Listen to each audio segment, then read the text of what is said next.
Hello guys, welcome back to our YouTube channel. இன்றைக்கான வீடியோவில் நாம் என்ன பார்க்க போகிறோம் அப்படின்னு பார்த்தீங்கன்னா, தாறுமாறான ஒரு லோன் வுல்ஃப் மேட்ச் தான் பார்க்க போகிறோம்.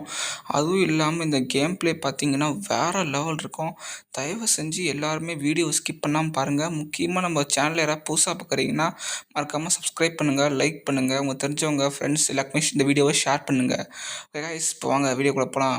ஃபஸ்ட்டு எடுத்துக்கன்னு பார்த்தீங்கன்னா M188 தான். ஃபஸ்ட்டு பார்த்தீங்கன்னா எனிமியை போய் ஒரே சுடு தான், ஹெட் ஷாட்லேயே போய் முடிச்சிடணும். ஒன் டேப் அடிக்கலான்னு நிறைய வாட்டி யோசிச்சிருக்கேன். பட் ஒன் டேப்னால அடிக்க முடியாது. சரி, அது ஒன்று சரின்னு சொல்லிட்டு இனிமே தேடினா அடப்பா செட் மிஸ் ஆகிடுச்சு. சீக்கிரம் போனோம். இப்போ எங்கடா ஷெட் ஐயோ ரைட் ரைட் சே எஸ்கே போயிட்டானே. பொட் எஸ், ஜெயிச்சாச்சு. பா, அடுத்த மேட்ச் எமௌண்ட் போடுவோம். ஓகே, இந்த மேட்ச் இதே கன் தானே. சரி. ஹெட்ஷாட் எடுக்கணும்னு நிறைய வாட்டி ட்ரை பண்ணுவேன். பட் எப்பயுமே அது முடியாது என்னால். நானும் ரொம்ப நாள் ட்ரை பண்ணியிருக்கேன். பட் என்னால் ஹெட்ஷாட் அடிக்கவே முடியல. மற்றவங்க மாதிரி எனக்கு ஒன் டேப் அடிக்கணும் ஆசையாக தான் இருக்குது. பட் என்னாலையும் அதுவும் பண்ண முடியாது. ஸோ பரவாயில்ல, நம்மளால் எவ்வளோ முடியுமோ அவ்வளோ எஃபர்ட் போடுவோம். கூடிய சீக்கிரம் தான் கற்றுக்குவோம். ஓகே, பாவி பின்னாடி இந்த அடிக்கிற கோலம் மாதிரி என்ன ஆளை காணோம். பின்னாடி அடிச்சுட்டு முன்னாடி வரான் பாரு.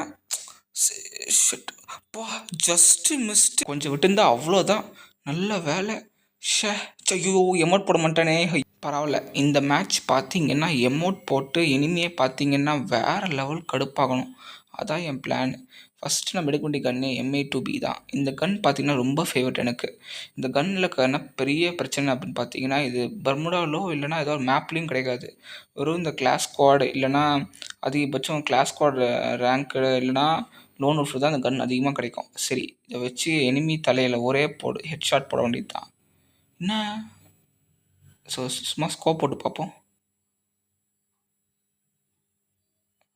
ஹே பாவி, கொஞ்சம் கேப் விட்டா கடைசியில் நான் அவனுக்கு ஹெட்ஷாட் போடலான்னு பார்த்தா கடைசியில் அவன் எனக்கு ஹெட்ஷாட் போட்டானே. எனக்கு என்ன சொல்கிறதுனே சத்தியமாக தெரில. சரி, இந்த மேட்ச் பார்த்துருவோம். கன்ஃபார்ம் இது ரிவெஞ்ச் எடுத்தே ஆகணும். இங்கே இங்கே இருக்கான். போட் ஷிட் மறுபடியும் எஸ்கேப் போயிட்டானே. எஸ், யார்கிட்ட எனக்கே ஹெட்ஷாட் போடுறாளா. இருங்க ரெமோட் போட்டுவிடுவோம். இப்போ தான் என் மனசே ஆறுது. இனிமையை பயங்கரமாக கடுப்பேற்றி விட்டாச்சு. எனக்கு தெரிஞ்சதுலேருந்து அடுத்த மேட்ச் பயங்கரமாக போகணும்னு நினைக்கிறேன். சரி, பார்ப்போம். அவன் என்ன கன் எடுக்கிறான்னு தெரியலையே. என்ன இன்னும் வரல. ஓகே, டைம் ஆகும். ஐயோ, இந்த கன்னா சரி, இதுலேயும் ஹெட்ஷாட் போட்டு விட்ருவோம். யாரா நீ நின்ன இடத்துல ஓடி நிற்க. பாவி இந்த மேட்ச் ஒரு சுவாரஸ்யமே இல்லை. ஏன்னா ஒரே இடத்த தான் ஓடிந்தான். சரி, இந்த மேட்ச் பார்த்துருவோம். எனக்கு தெரிஞ்சு நெட்வொர்க் ப்ராப்ளம் நினைக்கிறேன். சரி, பார்ப்போம். ஓகே, இந்த வாட்டி ஒரு ஹெட்ஷாட் போட்டு விட்டுருணும். இங்கே ஆளை காணோம். என்னடா அசியாமல் நிற்கிற. ஸோ ஹெட்ஷாட் போட்டு விடுவோம். பூயாவா? என்னப்பா மேட்ச்சை எவ்வளோ சீக்கிரம் முடிச்சிட்டிங்க. ஓகே காய்ஸ், இந்த வீடியோ பிடிச்சிருந்தா லைக் பண்ணுங்கள், ஷேர் பண்ணுங்கள், மறக்காமல் சப்ஸ்கிரைப் பண்ணுங்கள்.